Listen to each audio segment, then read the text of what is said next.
আসসালামু আলাইকুম, আপনাকে স্বাগতম এইচটিএমএল জার্নি নলেজের নতুন আরো একটি ভিডিওতে। আজকে আমরা এইচটিএমএল এলিমেন্ট সম্পর্কে বিস্তারিত জানব। তো ক্লাস শুরু হওয়ার আগে অবশ্যই আপনি একটা খাতা কলম নিয়ে বসবেন। ঠিক আছে, আমরা তাহলে ক্লাসটা শুরু করে দিতে পারি। তো আমরা একটা সফটওয়্যার এখানে দেখতে পাচ্ছি, সেই সফটওয়্যার নাম হলো ভিএস কোড। এটা আপনারা একটু গুগলে সার্চ করবেন বা একটু ইউটিউব করবেন যে কিভাবে আপনারা একটা ভিএস কোড সফটওয়্যারটা ইনস্টল করতে পারেন। তো আপাতত আমি এখানে একটা বিএস কোড সফটওয়্যার ইনস্টল করে নিয়েছি এবং এইখানে আপনারা একটা জিনিস পাবেন, এক্সপ্লোরার। এখানে ক্লিক করবেন। এখানে ক্লিক করার পরে আমি একটা ফাইল নিয়েছি, সেটা হলো ফাইল নিতে হয় এইখানে ক্লিক করে। এই যে দেখেন, এখানে যদি আপনি মাউস নেন সেখানে কিন্তু আপনাকে বলে দিচ্ছে যে নিউ ফাইল। তো আমি এখানে নিউ ফাইল নিয়েছি, সেটা হলো readme.md। আপাতত এটা জাস্ট আপনাদের বোঝানোর জন্য বা কিছু টপিক আপনাদের বোঝানোর জন্য আমি এই ফাইলটা নিয়েছি। এই ফাইলের কি কাজ বা এই ফাইলটা কি কাজে লাগে এই বিষয়গুলো এখন জানার কোনো দরকার নেই। তো আমরা আজকে এইচটিএমএল এলিমেন্ট সম্পর্কে জানবো। তো আমি এখানে একটু লিখে নিই, এইচটিএমএল এলিমেন্ট। তো আমরা একটু এইচটিএমএল এলিমেন্টের বেসিক স্ট্রাকচারটা দেখি যে এইচটিএমএল এলিমেন্টের নর্মালি তিনটা পার্ট থাকে। এটা আমরা বিগত ক্লাসেও দেখেছি। তো আমরা সেই তিনটা পার্ট লিখি। প্রথমে আমাদের একটা ট্যাগ নেম দিতে হবে। এই ট্যাগ নেম আমরা একটা ট্যাগ নিয়েছি, সেটা হলো পি ট্যাগ। এই পি ট্যাগটাকে আমাদের বন্ধ করতে হবে এই অ্যাঙ্গেল ব্র্যাকেটস এর সাহায্যে, এইভাবে। তো এটাকে আমরা বলতেছি স্টার ট্যাগ।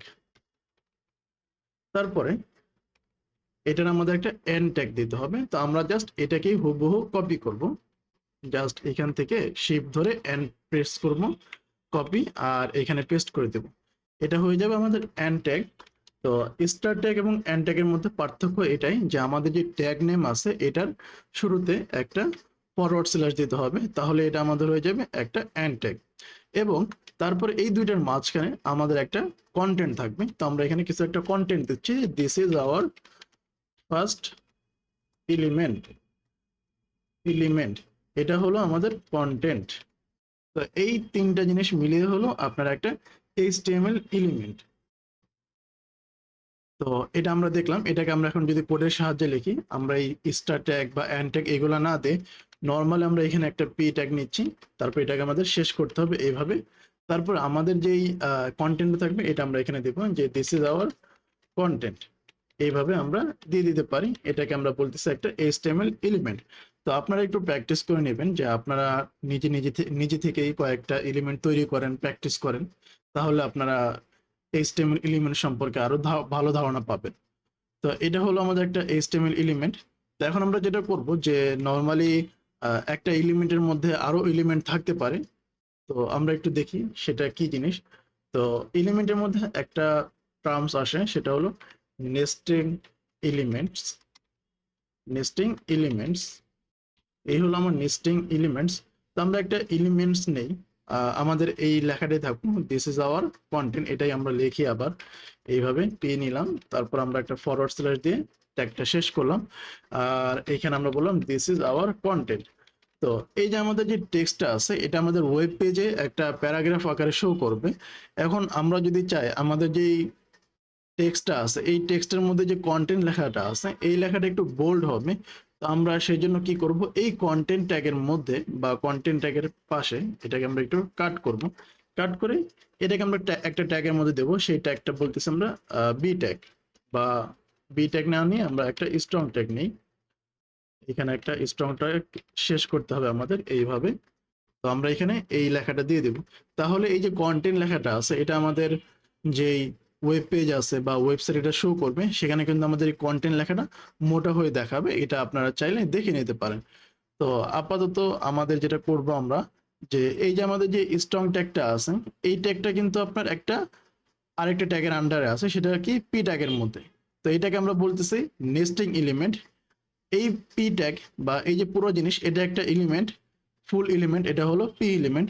আর এটার মধ্যে যেটা আছে এটা হলো নেস্টিং এলিমেন্ট, বা এটাকে আমরা বলতেছি স্ট্রং এলিমেন্ট। এটাও একটা এলিমেন্ট, কিন্তু এটা হলো এই পি ট্যাগের মধ্যে।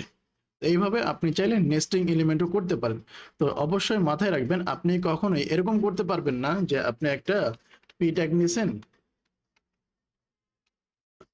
এখানে আমরা পি ট্যাগ না নিয়ে আমরা একটা অন্য একটা ট্যাগ নিই, যে H3 নামে একটা ট্যাগ নিই, H3। এই ট্যাগের মধ্যে আমরা নিচ্ছি যে this is our my name, আমরা এটা না দিয়ে আমরা বলে দিই মাই নেম ইজ ফারহান। তো আপনার যে ফারহান যে নামটা আছে এটাকে আপনি চাচ্ছেন স্ট্রং করার জন্য বা বোল্ড করার জন্য, আমি এখানে বোল্ড করে দিই। তো আমরা এখানে বোল্ড করলাম, স্ট্রং দিলাম, দেওয়ার পরে আপনি চলে গেলেন এইখানে গিয়ে আপনি এই বোল্ড করলেন। এরকম জিনিসটা করা যাবে না। আপনি যেখানে মানে আপনি যদি নেস্টিং করতে চান, নেস্টিংটা এমন হতে পারবে না যে H3 এর মধ্যে আপনি বি না দিয়ে এটা বাইরে H3 এর বাইরে চলে যাচ্ছেন, তাহলে কিন্তু বিষয়টা অন্যরকম দাঁড়ায়। তো এটা একটু মাথায় রাখবেন যে আপনারা কোথায় নেস্টিং এলিমেন্ট জিনিসটা ডিফাইন করতেছেন। যদি আপনার ফারহান লেখাটাকে যদি বোল্ড করতে চান, তাহলে এই ফারহান লেখার দুই পাশে আপনাকে এই বিটা দিতে হবে। আপনি চাইলে এই যে আপনার যে প্যারেন্ট যেই ট্যাগটা আছে এটার বাইরে গিয়ে আপনি বিটা দিতে পারবেন না। আপনাকে অবশ্যই প্যারেন্ট যেই এলিমেন্টটা আছে, প্যারেন্ট এলিমেন্ট বলতে আমরা এই পুরোটাকে বলতেছি H3, এই যে H3 এর মধ্যে আপনাকে যেই বা যেই জিনিসটা আপনি দিতে যাচ্ছেন বা যেই ট্যাগটা আপনি দিতে যাচ্ছেন সেটা আপনাকে দিতে হবে। এটার বাইরে গিয়ে আপনি কিন্তু সেই ট্যাগটা ব্যবহার করতে পারবেন না। ঠিক আছে? তো এটা হলো, আমরা একটু বলে দিই যে কোনটা রং। এটা হলো রং, এটাকে আমরা বলি যে রং টাইপের কিছু একটা। আর যেটা রাইট এটা আমরা একটু দেখি। এটা দেখার জন্য আমরা এখানে ডাবল ক্লিক করে রাইট বলে দিচ্ছি। যেটা হবে আমাদের এই বি ট্যাগটা আমরা অবশ্যই এই প্যারেন্ট এলিমেন্টের মধ্যে নিয়ে যাব।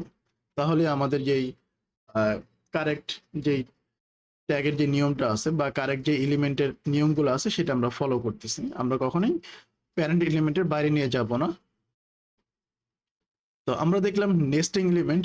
তো এখন দেখি আমরা আরেকটা এলিমেন্ট সম্পর্কে, সেটা হলো void elements. Void elements or এটাকে আমরা বলবো সেলফ ক্লোজিং এলিমেন্টস। এটা কি জিনিস? এটা হলো এই যে আমরা একেবারে উপরে দেখতে পেয়েছি যে একটা এলিমেন্ট তৈরি করার জন্য আমাদের একটা স্টার ট্যাগ লাগে, এটা আবার একটা কিছু কন্টেন্ট লাগে, আবার কিছু এন্ড ট্যাগ লাগে। তো এই ভয়েড এলিমেন্টের ক্ষেত্রে আমাদের এন্ড ট্যাগটা আর প্রয়োজন পড়ে না, আমরা জাস্ট একটা স্টার ট্যাগ দিলেই হয়। তো নর্মালি আমরা একটা ট্যাগ নেই, সেই ট্যাগের নাম হলো আইএমজি ট্যাগ। তো এই যে আইএমজি ট্যাগ আছে, এই ট্যাগের কোনো শেষ ট্যাগ নাই বা এন্ডিং ট্যাগ নাই। আমরা জাস্ট এইখানে জাস্ট এই যে ট্যাগটা আছে ইমেজ ট্যাগ, এটাই ব্যবহার করতে পারি। স্টার ট্যাগ দিয়ে আমরা একটা এলিমেন্ট তৈরি করতে পারি। আর এটাকে আমরা বলতেছি ভয়েড এলিমেন্ট। যে এলিমেন্টের আপনার কোনো শেষ ট্যাগ নাই সেটাকে আমরা বলবো ভয়েড এলিমেন্ট। এই ট্যাগগুলো মূলত আমাদের ওয়েব পেজে কোনো কিছু ইনসার্ট করার জন্য বা ইমবেড করার জন্য ব্যবহার করা হয়। যেমন আমরা কোনো ইমেজ যদি এখানে দেখাইতে চাই, তো আমরা ইমেজ দেখানোর জন্য নর্মালি আপনি এই ইমেজ ট্যাগের মধ্যে আপনার একটা অ্যাট্রিবিউটস পাবেন। সেই অ্যাট্রিবিউটস এর নাম হলো সোর্স অ্যাট্রিবিউটস। তো এখানে যদি আপনি সোর্স অ্যাট্রিবিউটস এর মধ্যে যদি কোনো ভ্যালু দেন, এখানে আপনি নর্মালি একটা ভ্যালু দিয়ে দিতে পারেন যে একটা ইমেজের লিংক আপনি এখানে দিয়ে দিলে আপনার এই যে এলিমেন্টটা আছে ইমেজ এলিমেন্ট, এটা কিন্তু আপনাকে একটা ইমেজ শো করাবে। তো এটাকে আমরা নর্মালি বলবো ভয়েড এলিমেন্ট। ভয়েড এলিমেন্ট হলো সেইগুলো যেগুলোর আমাদের কোনো এন্ডিং ট্যাগ নাই। ঠিক আছে? তো আশা করি আপনারা বুঝতে পেরেছেন। তো আজকে আমাদের ক্লাস এতটুকুই থাকবে, দেখা হবে নতুন আরো একটি ভিডিওতে।